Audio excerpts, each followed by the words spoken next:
Olá, amigos do Filosofia Online, tudo bem? Estamos aqui para mais uma aula do nosso quinto pensador, né? A quinta obra do quinto pensador, o David Wallace. Né? Das 5 aulas dele, essa é a terceira que nós estamos trabalhando com vocês aqui, né? Tudo bem na metade, porque ela não tem divisões de capítulo, é um texto só de exatamente 50 parágrafos, o que foi muito conveniente dividir, né, em 5 aulas de 10 parágrafos. Né? Nas aulas aqui, os parágrafos são marcados, né, pelas imagens que eu coloco entre eles. Né? Por isso que às vezes passo algumas telas de mais de um texto, essa é a intenção. Eu sempre divido ali nos períodos para facilitar a leitura, o entendimento, a explicação e tal. Então, nós vamos agora falar, então, né, justamente dessa parte do meio aí, a terceira aula de 5, David Wallace. Né, para quem não é inscrito e quiser se inscrever em nosso canal, por favor, fique à vontade, é muito bem-vindo. Né, a gente sempre tenta ajudar todos que puder aqui, assim como também quem não é inscrito. Se quiser dar o seu like, é legal, né? Quiser fazer seus comentários, mas principalmente as perguntas, né? Que vocês podem fazer, que pode ajudar, comentários que acrescentem, esclarecer, sugerir, tanto faz, fiquem à vontade, né? Estamos aqui para ajudar. E também tem agora, muito importante, né? Sempre repito isso, a não ser que acontece de esquecer, aqui embaixo tem um link azul, clicando ali, é do Google Drive, é o texto do David Wallace, e o mesmo vocês encontram nas aulas dos outros. Em todos eles tem os textos dos seus autores, a Marina Chauí, Anas Fraser, Ailton Krenak, Thomas Hobbes, todos eles. Daí é um só, em todas elas tem, mas é um só. Então, tendo um, você já tem para todo mundo.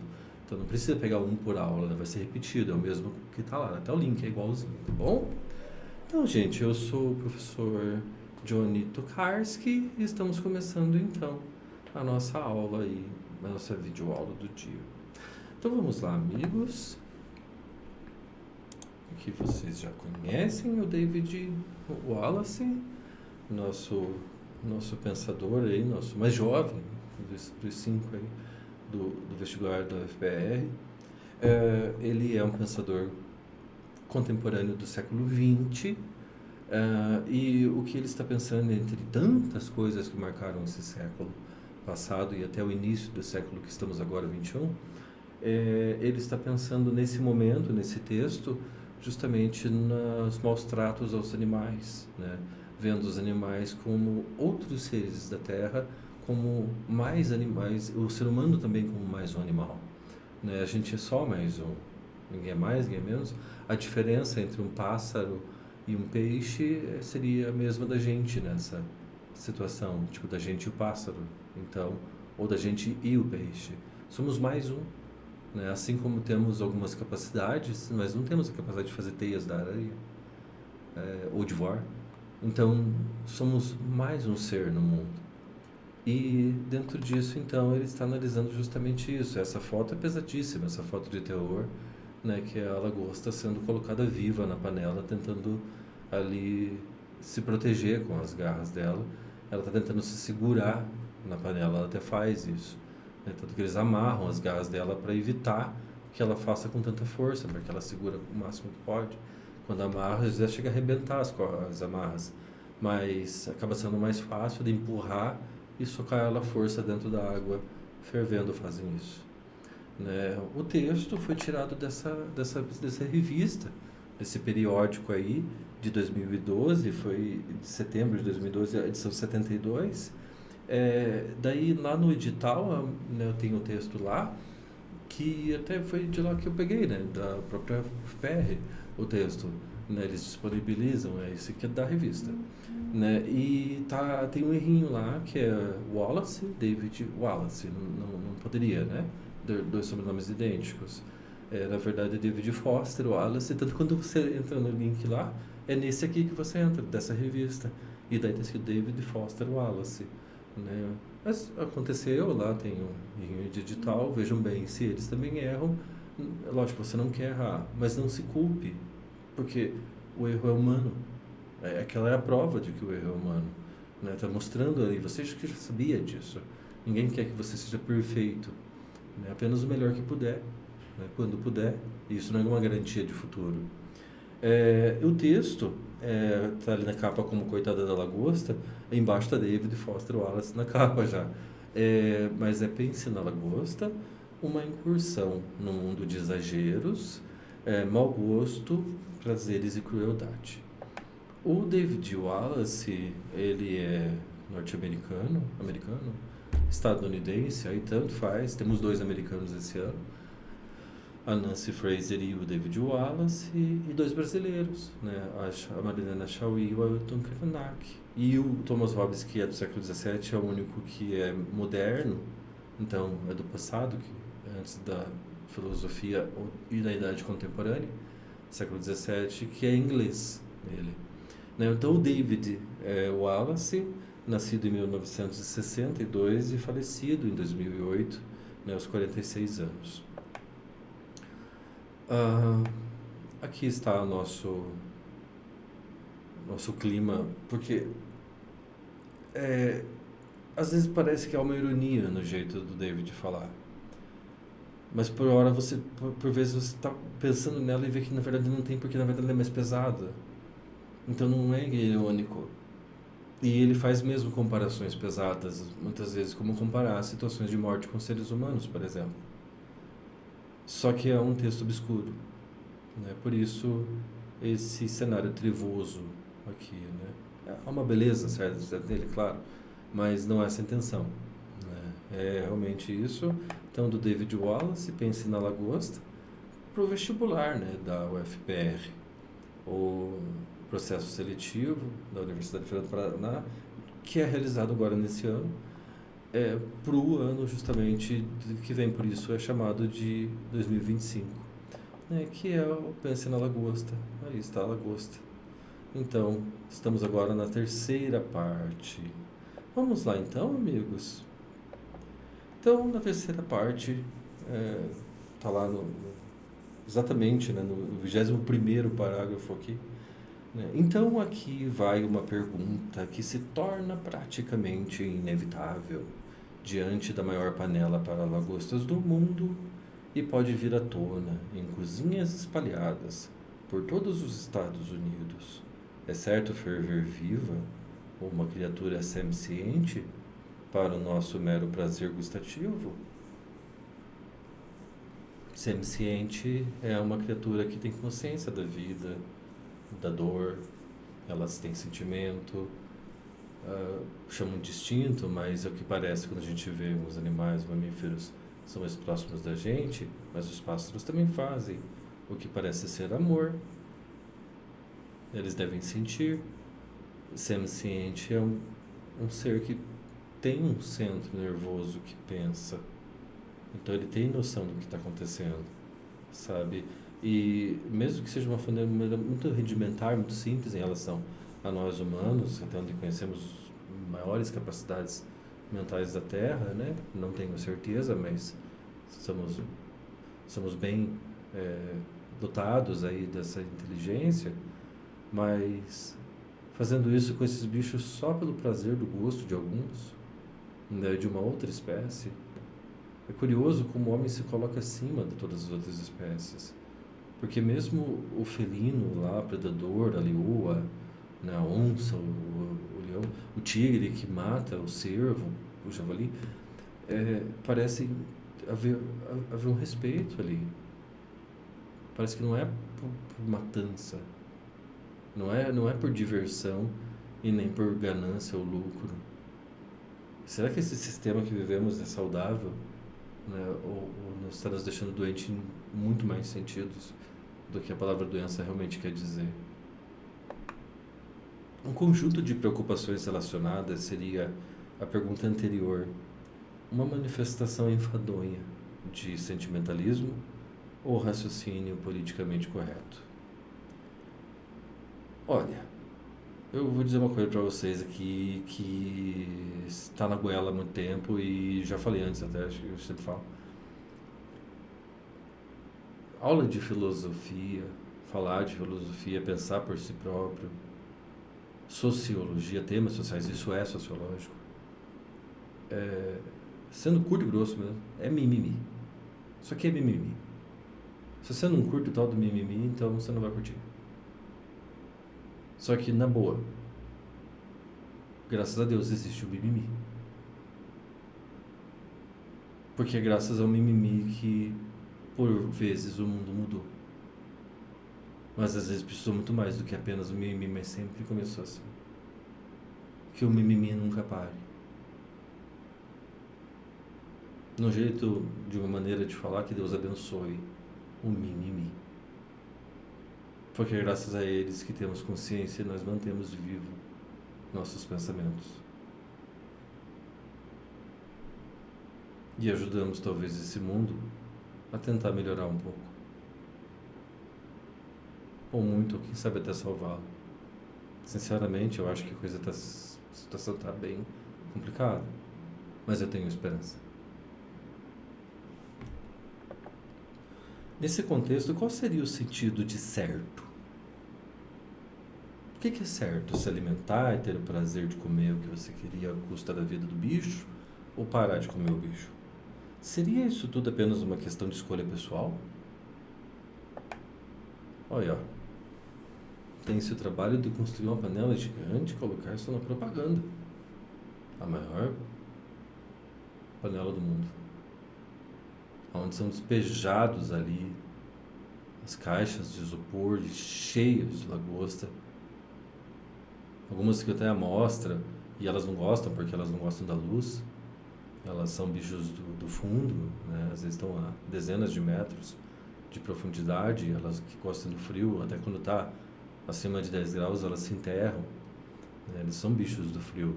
Inclusive essa, que é a lagosta americana, lagosta do Maine, são vários nomes que ela tem. Ela é uma lagosta de água gelada. Né? E aí a gente vai parar para pensar. Mas muitas vezes não fazemos isso. E se a lagosta pudesse refletir? Dá um sentimento muito forte de que é isso que o David Wallace está fazendo. Que ele está se colocando no lugar da lagosta. Mas ele não está dizendo que a lagosta é tudo. Porque ele faz comparações com outras espécies que também prejudicamos de uma maneira impiedosa, cruel. Bom, como talvez você saiba, ou não, um grupo notório conhecido como People for the Ethical Treatment of Animals, a tradução é Pessoas pelo Tratamento Ético dos Animais, acredita que a moralidade do ato de ferver lagostas não é apenas uma questão de consciência individual. Na verdade, uma das primeiríssimas coisas que escutamos sobre o FLM, o Festival da Lagosta do Maine, bem, vamos definir a cena.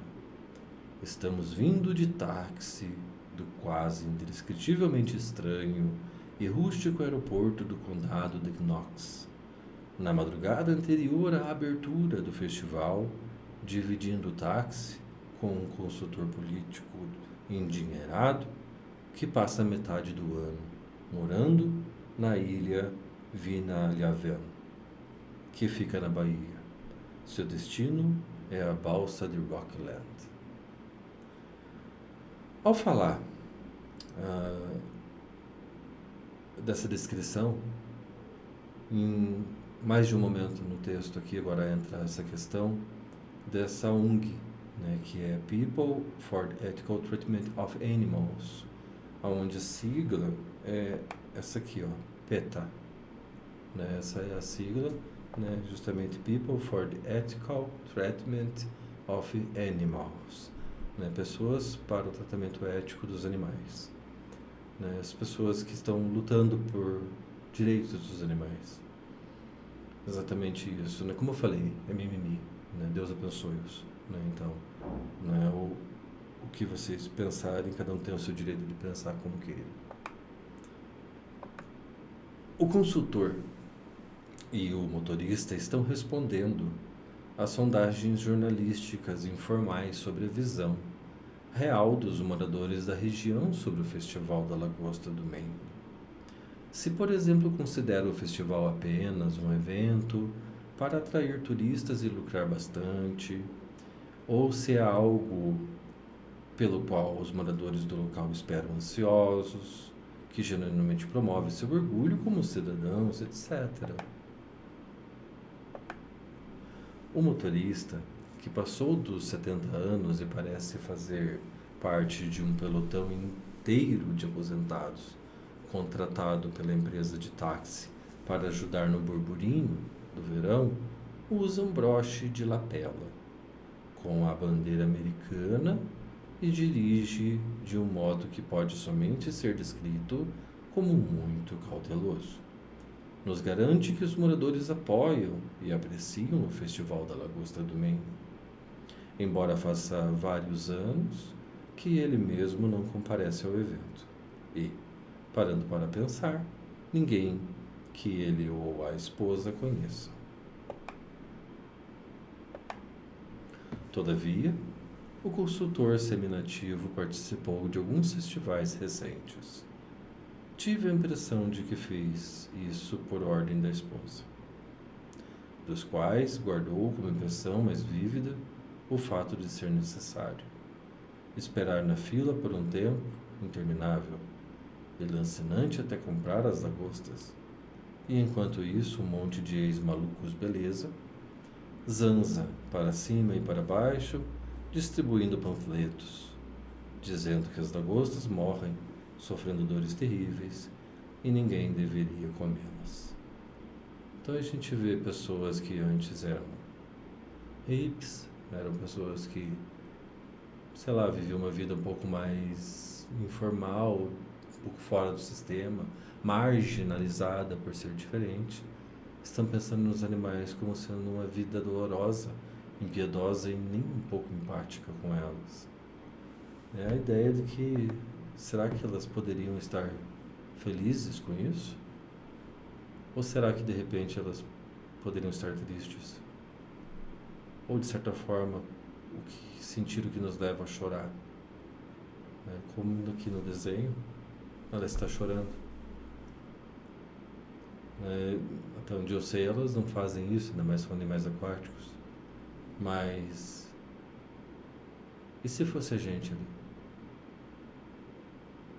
Essa análise que eu estou falando agora é feita pelo David Wallace.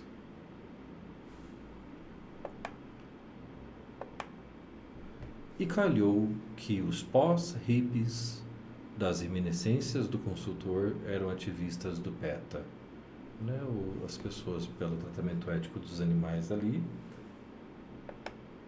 Não havia ninguém do PETA à vista no Festival da Lagosta do Maine de 2003, mas eles foram uma presença ostensiva em muitos dos festivais recentes. Desde a metade dos anos 90, pelo menos artigos publicados em todo tipo de jornais, do Camden Herald ao New York Times, descreveram o PETA incitando boicotes ao Festival da Lagosta do Maine, muitas vezes empregando porta-vozes famosos como Mary Tyler Moore em cartas abertas e anúncios declarando coisas como lagostas são extraordinariamente sensíveis. E para mim, comer uma lagosta está fora de questão. Mais concreto é o depoimento oral de Dick, nosso floreado e deveras sociável contato na locadora de automóveis, segundo o qual o PETA esteve tão presente nos últimos anos que os ativistas e os nativos do festival chegaram a uma espécie de homeostase de tolerância precária, que é uma tentativa de equilibrar mais ou menos uma relação onde não é de mais e nem de menos. Por exemplo, tivemos alguns incidentes alguns anos atrás. Uma mulher tirou quase toda a roupa, se pintou inteira de lagosta e quase que acabou presa. Mas, na maior parte do tempo, eles são deixados em paz. uma sequência rápida de risadinhas ambíguas, algo que acontece bastante com Dick. Eles fazem a parte deles e nós fazemos a nossa. E se fosse essa a situação? E se você não comeria seu cachorro, por que come uma lagosta? Ambos sentem dor. Aí uma campanha para o veganismo, né? Seja vegano. E aí embaixo o logotipo do PETA. As pessoas para o tratamento ético dos animais. A organização dessa ONG aí a favor da vida, a favor do veganismo e tal. Mas eles estão vendo pelas lagostas como cachorro. Talvez seja culturalmente que os cachorros sejam tão próximos a gente. Por que os artrópodes ali, esses insetos do mar, que são as lagostas, elas são vistas apenas como alimento? Por que isso? Não seria semelhante? Ela tem filhos. Ela tem os seus filhotes, ela tem uma vida, talvez ela tenha esperança. E são bichos longevos, eles vivem muitos anos.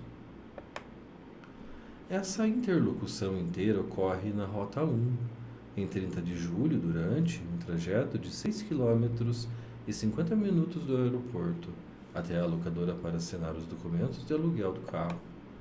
Depois de vários desdobramentos irreproduzíveis das anedotas sobre o PETA, Dick, cujo genro é pescador de lagostas por ofício e um dos fornecedores da praça de alimentação principal, expõe que ele e a sua família consideram o fator atenuante crucial em toda essa questão sobre a moralidade de ferver lagostas vivas.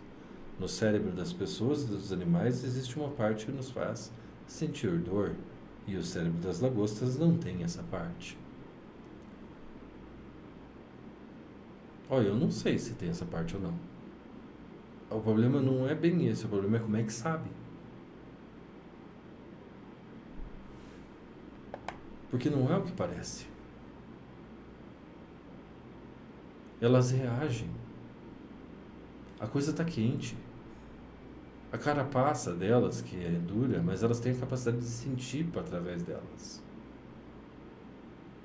É muito mais eficiente que a sola do seu calçado, que você consegue sentir um pouco o chão, mas ele isola bastante em relação ao pé. A carapaça delas é muito mais sensível. Elas têm um tato bem eficaz, bem efetivo para ter uma carapaça. E elas conseguem sim sentir. Fora que elas têm fendas entre esses encaixes da carapaça, o exoesqueleto e o rosto, a cara dela, a face dela. Os vapores a 100 graus para mais entram dentro dela. Ela começa a sofrer queimaduras ali já. Tanto que elas se agarram de todas as formas desesperadas nas bordas da panela. Sem entrar no mérito de essa tese estar incorreta por uns 11 motivos diferentes, a declaração de Dick se torna interessante por ser mais ou menos ecoada pelo pronunciamento oficial do Festival da Lagosta do Maine sobre lagostas e dor, parte integrante de um teste chamado teste de QI da lagosta, encartado no programa do festival de 2003 por cortesia do Conselho do Fomento à Lagosta do Maine. O sistema nervoso da lagosta é muito simples e, na verdade, é muito semelhante ao sistema do gafanhoto. É descentralizado e sem um cérebro. Não há um córtex cerebral, que nos humanos é a área do cérebro que proporciona a experiência da dor. Talvez seja verdade, mas como é que sabe? Porque isso parece mais propaganda de quererem manter o lucro da venda disso para o turismo e pela venda do produto em si, do que de fato ter certeza da informação que se coloca como científica. E a gente vê aqui, né, justamente esse conselho, né, que resolve fazer justamente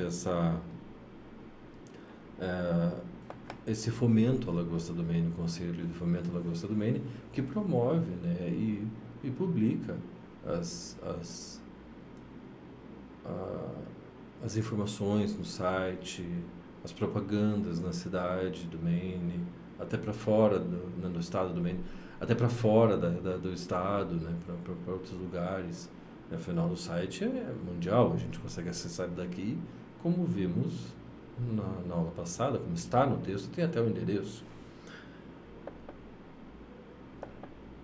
Embora soe mais sofisticado, boa parte do embasamento neurológico desta afirmação ainda é falsa ou imprecisa. O córtex cerebral humano é a parte do cérebro que lida com as faculdades superiores, como a razão, a autoconsciência metafísica, a linguagem, etc. A metafísica é o estudo, a consciência, no caso, metafísica, seria a relação da palavra que se remeter ao todo.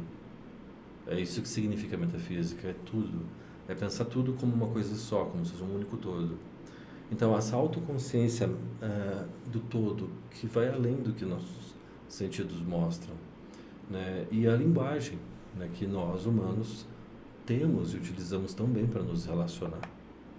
Sabemos que os receptores da dor fazem parte de um sistema muito mais antigo e primitivo de nociceptores e prostaglandinas administrados pelo tronco encefálico e o tálamo.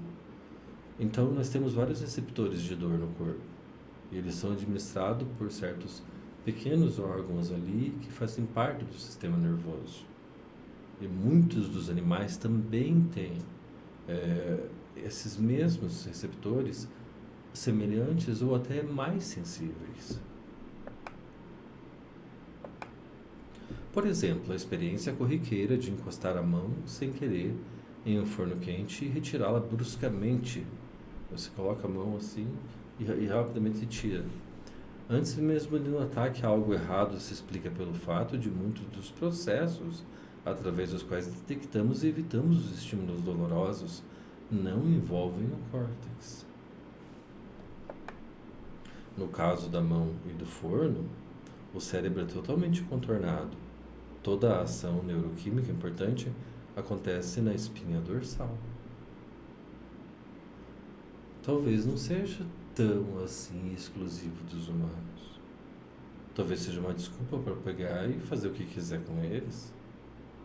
E depois que você então pensava assim e descobre-se que não era, mas já a gente não sabia naquele tempo.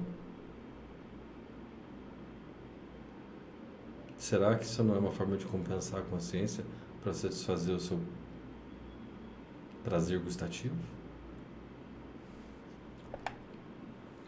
Essa é uma lagosta, né, por dentro. Ela tem uma espinha, né, no sistema nervoso, ali no caso, e vários receptores e nódulos, né, que servem como neurotransmissores de dor. Estão ligados desde o cérebro dela, né, que está ali na cabeça, que é o maior, né, muito mais simples do que o dos humanos, e eles têm sim um pequeno cérebro, e esses nódulos que servem como receptores de dor, que são mais eficazes do que os dos humanos, aonde as pesquisas biológicas nos levaram. E então eles sentem sim dor, e talvez até mais do que nós, e talvez até mais rápido do que nós. É muito rápido a nossa dor. Veja quando você se queima, né? Como você realmente sente a dor lá na ponta do dedo, por exemplo. Na verdade, a dor não está lá, ela está no seu cérebro. Só que o cérebro faz doer lá para mostrar que é lá o problema, porque assim é eficaz. E você tira a mão de lá e protege ela. Esse é o motivo da dor. A dor é um aviso. Por outro lado, é verdade que o córtex cerebral está envolvido no que se costuma chamar de sofrimento, aflição, experiência emocional da dor, isto é, experimentar estímulos dolorosos como desagradáveis, muito desagradáveis, intoleráveis e assim por diante. E aí você vai lá e coloca uma lagosta viva numa panela de água fervente.